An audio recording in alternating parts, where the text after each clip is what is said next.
Taste the Daily. Tenkasi மாவட்டம் செங்கோட்டையில் 100 ஆண்டுகள் பாரம்பரிய நுழைவாயிலை இடிக்க முயற்சிக்கும் ஃபெயிலியர் மாடல் அரசின் நகராட்சி நிர்வாகத்தை கண்டித்து அதிமுக சார்பில் ஆர்ப்பாட்டம் நடைபெற்றது.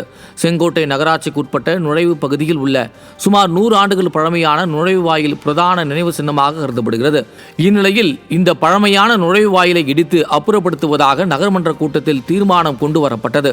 அப்போது அதிமுக மற்றும் பாஜக கவுன்சிலர்கள் நுழைவாயிலை புனரமைக்க வேண்டும் எனவும் நுழைவாயிலை இடிக்கும் தீர்மானத்தை ரத்து செய்ய வலியுறுத்தினர்.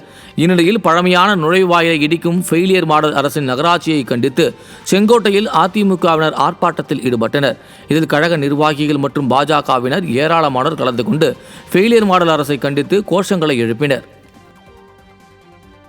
திருவள்ளூர் மாவட்டம் திருவேற்காடு நகராட்சியில் நிலவி வரும் நிர்வாக சீர்கேடுகளை சரி செய்யாத நகராட்சி நிர்வாகம் மற்றும் ஸ்டாலினின் ஃபெயிலியர் மாடல் அரசை கண்டித்து திருவள்ளூர் தெற்கு மாவட்ட அதிமுக திருவேற்காடு நகர அதிமுக சார்பில் ஆர்ப்பாட்டம் நடைபெற்றது.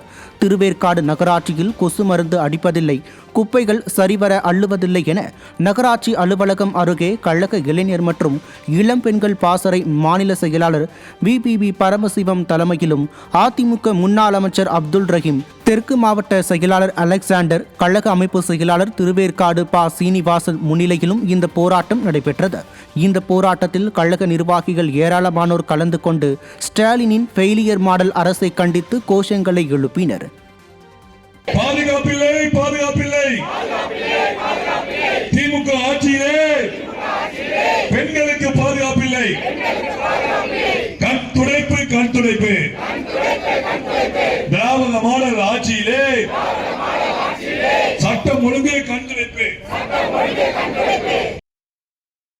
ராமநாதபுரம் மாவட்டம் உத்தர கோசமங்கை அருகே நிலவும் சமூக பாகுபாடு ஸ்டாலின் ஃபெயிலியர் மாடல் ஆட்சியின் சமூக நீதியை படம் பிடித்து காட்டுவதாக அமைந்துள்ளது.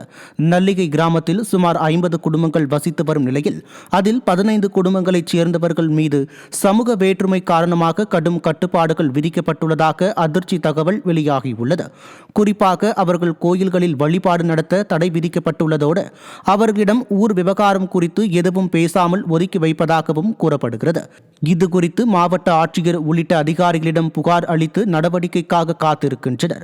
சமூக நீதி, சமத்துவம் குறித்து வாய் கிளிய பேசும் ஸ்டாலின் இதற்கு என்ன பதில் சொல்ல போகிறார் என மக்கள் ஆவேசமாக கேட்கின்றனர். எங்களுக்கு சங்கத்தில் உரிமை இருக்குது, சங்கத்தில் உள்ள சாமானுக்கு பூராமே உரிமை இருக்குது. முளகடத்தில் இப்போதைக்கு அவங்கள சாமியம் விட விடாமல் எங்களை ஒதுக்கிட்டு அவங்க கும்பிடுறாங்க ஐயா. அதான் பிரச்சனை. நாங்களும் எங்களுக்கு அந்த சாமிக்கு உரிமை இருக்குது, முளகடத்தன்னைக்கு உரிமை இருக்குது, அம்மா நாச்சியாளுக்கு எல்லாருக்குமே உரிமை இருக்குது. எங்கள் 15 குடும்பத்தை ஒதுக்க காரணம் என்ன? இதுக்கு இடையில எங்களுக்கு 12 லட்சத்துக்கு நாங்கள் கணக்கு கேட்டதுக்கு தான் இந்த கொடுமை.